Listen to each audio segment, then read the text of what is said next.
तुम लोग को ना एक सच्चा कहानी सुनाते हैं, एकदम रियल स्टोरी है। ये स्टोरी है बच्चों के अनोखे स्कूल के बारे में। लंदन में ना एक बहुत बड़े शिक्षाविद थे, उनका नाम था एएस नील। क्या नाम था उनका? एएस नील नाम था। तो एएस नील जो थे ना, वो एक स्कूल बनाए, और जो स्कूल बनाए ना, उस स्कूल का नाम था समरलैंड। Summerland school. वो जो स्कूल जो था ना, वो उस स्कूल में क्या होता था कि जो बच्चे होते थे जो पढ़ते थे ना वहाँ स्कूल में, उनके ऊपर कोई दबाव नहीं दिया जाता था, किसी किस्म का कोई दबाव नहीं कि पढ़ो ही। मतलब उनको छूट थी, चाहे तो पढ़े चाहे तो नहीं पढ़े, चाहे तो दिन भर अपना खेले। बहुत बड़ा स्कूल था। उस स्कूल में कई सारी सुविधाएं थी, बच्चों को छूट थी। पूरा आवासीय स्कूल था। जो चाहते तो टीचर को सर बुला सकते थे, या चाहते तो नाम लेके बुलाते टीचर को उसके नाम से। तो ये बच्चों को छूट थी। इसके अलावा उस स्कूल में और क्या क्या छूट थी पता है? और उस स्कूल में ये छूट थी बच्चों को कि बच्चे जो है ना, चाहते जब इच्छा करे तब खाना खाने के लिए आते, जब इच्छा करता तो अपना सोए हुए रहते। किसी को जगने के लिए नहीं बोला जाता था कि समय पर जग जाओ। तो क्या सारे बच्चे इंडिसिप्लिन हो जाते थे? क्या बच्चे अपने मन माफिक काम करते थे? देखो आगे क्या होता था। आगे इसमें जो टीचर थे, जितने शिक्षक लोग थे, उनके लिए कंपलसरी था कि सारे शिक्षक जो है वो अपना सही समय पे आते क्लासरूम में। शिक्षक अपने टाइम से क्लासरूम में आते थे। इसके अलावा अपनी क्लासेस समय पर लेते थे, और बच्चों का एग्ज़ाम भी टाइम पे होता था। बच्चों को छूट होती थी, चाहे तो एग्ज़ाम में शामिल हो, चाहे तो एग्ज़ाम में नहीं शामिल हो। तो इसका मतलब क्या है? एग्ज़ाम से बच्चे भाग जाते थे, नहीं शामिल होते थे। एग्ज़ाम में जो मार्क्स आते थे ना, उसको लेकर के किसी को डांटा नहीं जाता था, नहीं किसी को के पेरेंट्स को खबर किया जाता था कि देखिए आपका बच्चा फेल हो गया, ये हो गया, इस तरह का करके कुछ नहीं। लेकिन टीचरों के साथ क्या नियम था कि टीचर अपने क्लासरूम में टाइम पे होते थे। सबके लिए खाने का समय नियत था। अगर उस टाइम पे अगर कोई नहीं पहुंचता था तो फिर बाद में उसके लिए खाना नहीं मिलता था उसको। ये नहीं कि जब मन करे तब उठ के जाके चले जाओ खाने के लिए, ऐसा नहीं था। ठीक है? क्या चीज़ था, है ना? है ना? हाँ, इसका तो ये क्या था, ये छूट थी सब लोगों को। क्या है कि जो नए बच्चे आते थे ना, शुरुआत में वो आज़ादी का पूरा फ़ायदा उठाते थे। जैसे कि दिन भर खेलने में बिताया, इसके बाद जो है ना वो इधर उधर घूमे, क्लासरूम में से बंक किया, कभी सोए रह गए। लेकिन बहुत थोड़े दिनों के बाद ही, मतलब 2 से 3 महीने के बाद ही सारे बच्चे डिसिप्लिन में, अपने आप डिसिप्लिन में आने लग जाते थे। वो क्या, टाइम पे अपने आप खुद ही क्लासरूम में आने लग जाते थे, टाइम पे वो नाश्ते की टेबल पे होते थे, टाइम पे पढ़ने ठहरने लग जाते थे। और इस तरीके से बच्चे जो है ना आराम से, कोई स्ट्रेस नहीं होता था किसी बच्चे के ऊपर में, सब आराम से पढ़ता लिखता था। खेलने की पूरी सुविधा थी, पढ़ाई करने के लिए बहुत अच्छी अच्छी लाइब्रेरी थी। बच्चों को उनके मन के अनुसार से सब्जेक्ट को पढ़ने की छूट मिली हुई थी। जो सब्जेक्ट बच्चा चाहता उस सब्जेक्ट को वो पढ़ सकता था, उसके बारे में गंभीर और चीज़ें और जानकारी वहाँ पे दी जाती थी। तो ये था एएस नील के स्कूल में, जिसका नाम था समरलैंड। उस स्कूल से काफ़ी जितने बच्चे पास हुए वो सब बड़े बड़े पोस्ट पे गए। जैसे ब्रिटेन का प्रधानमंत्री बना चर्चिल, चाहे वहाँ से बहुत सारे बड़े बड़े अधिकारी थे जो पूरी दुनिया पे राज करने के लिए वहाँ से निकले, क्योंकि उनके भीतर ना किसी किस्म का डर नहीं था। तो वो सब वहाँ से बाहर निकले। तो वो स्कूल का नाम था समरलैंड। बच्चों का अनोखा स्कूल था। किसी के बारे में पूछना है उसके बारे में कुछ भी, उस स्कूल में और क्या क्या होता था? देखो, जहाँ पे बच्चों की जान को खतरा होता था, जैसे छत पे जाने में, छत पे जाना, छत काफ़ी ऊंचा था वहाँ का, तो वहाँ पे क्या रिस्क होता था, क्योंकि कई बार सेकेंड वर्ल्ड वार शुरू हो गया था और आसपास से कई सारे देश पहले गोली चलाते थे ना, वो उसमें हवाई जहाज़ से। इसलिए बच्चों को, स्कूल बहुत दूर में था और ऊपर था, तो गलतफहमी में कोई दूसरी सेना अटैक कर सकती थी। इन सब के डर से बच्चों को छत पे जाने से मना किया जाता था। वैसी जगहों पे रोक थी जहाँ पे बच्चे के जान का खतरा हो, बाकी उनको कहीं भी जाने के लिए कोई रोक नहीं था।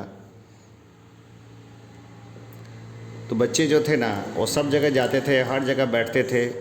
प्रिंसिपल के ऑफिस में भी जाके बच्चे बैठते थे। बहुत सारा काम जो था ना बच्चे खुद कर देते थे। सारे बच्चे स्कूल का काम सामूहिक रूप से करते थे। जैसे स्कूल में कोई अगर जंगल उग गई तो जंगल को साफ़ करना सारे बच्चे अपने हाथों से करते थे। इसके अलावा इसके अलावा गुड मॉर्निंग आओ।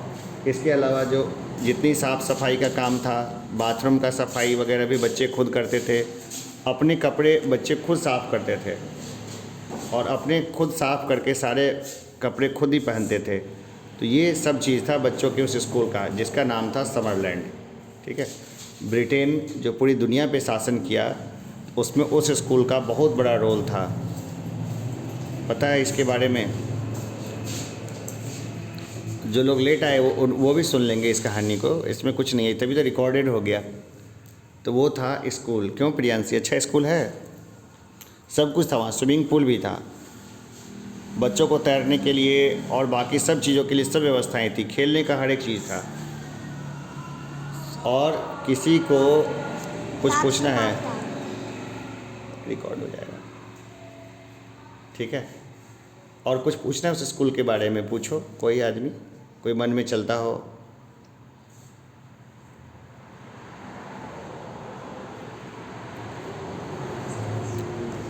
उस स्कूल, ये जानो कि उस स्कूल में जो बच्चे पढ़े उनका क्या हुआ। सबके मन में है ना भाई, इतना इनडिसिप्लिन स्कूल था, तो इतने इनडिसिप्लिन स्कूल में बच्चे पढ़े तो उनका क्या हुआ।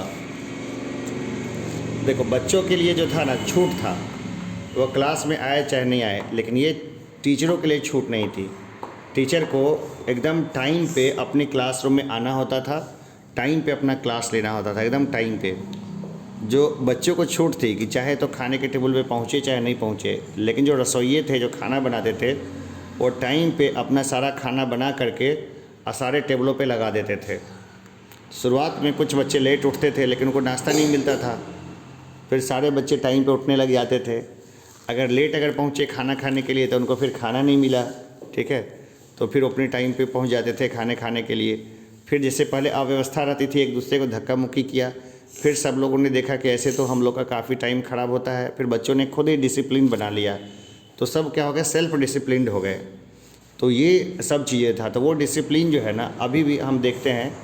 तो कोई अगर लंदन जाना अगर इन फ्यूचर में, तो देखना कि वहाँ की गलियों पे कोई धक्का मुक्की नहीं होती है, सब लोग एकदम आराम से चल रहे होते हैं। ऐसा नहीं कि कोई किसी का इधर देखा तो उधर देखा। अपने यहाँ देखो, खाने के अगर कोई, हम शादी में गए तो प्लेट अगर खाना शुरू हुआ ना, तो लोग प्लेट को लेके मारामारी करने लग जाते हैं, अनावश्यक रूप से। होता है ना, पहले हम।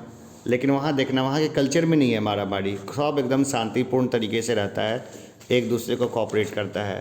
पहले एक स्कूल था, वैसे बहुत सारे स्कूल्स खुले, और अभी भी जो फॉरेन के स्कूल्स हैं उसमें देखना कि कोई ज़्यादा किसी बच्चे को तंग नहीं किया जाता है। जितने फॉरेन के स्कूल्स हैं उनमें देखना है कि बच्चे जो होते हैं ना, उनको नेचुरली ग्रो होने का मौका दिया जाता है, प्राकृतिक रूप से वो कैसे नई नई चीज़ों को सीखें, कैसे आगे बढ़ें उसको। और अपने यहाँ भी कुछ स्कूल्स हैं ऐसे, लेकिन उसके स्कूल की संख्या कम है, जैसे दून पब्लिक स्कूल हो गया, बिरला पब्लिक स्कूल हो गया, जहाँ पे सब सुविधा है घोड़सवारी की, ताकि घोड़े को लोग, अब यहाँ पे बच्चे घोड़े से डरते हैं, धड़ल्ले से घुड़सवारी करते हैं।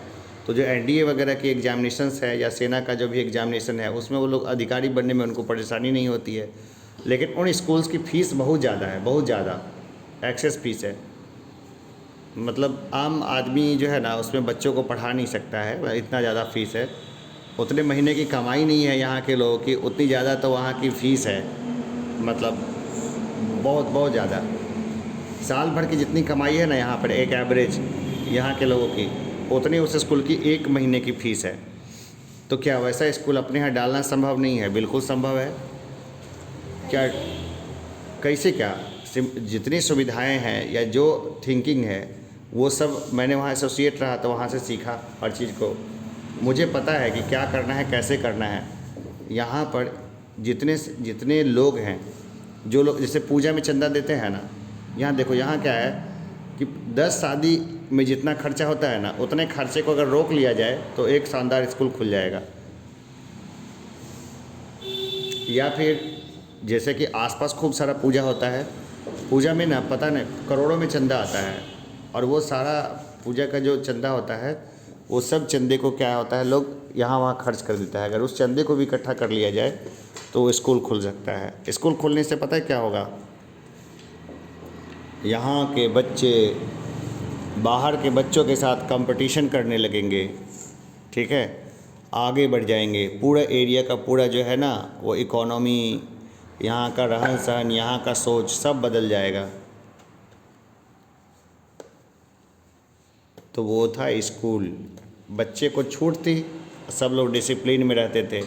अब अपने यहाँ क्या होता है कि टीचर लोग इनडिसिप्लिन होते हैं, अपना जो है अपना कोई स्वेटर बुन रहा है या और कोई काम कर रहा है या फिर मोबाइल चला रहा है, और बच्चे हल्ला करते हैं तो उनको डंडे के जोड़ पे पीट पीट के शांत कराते हैं।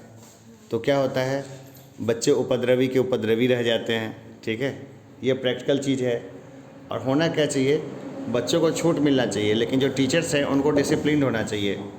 अगर मान लो स्कूल में कोई टीचर अगर हमेशा स्टडी करते हुए दिखेंगे तो बच्चों के ऊपर क्या असर जाएगा कि देखो स्टडी कितना अच्छा चीज़ है कि ये भी कर रहे हैं।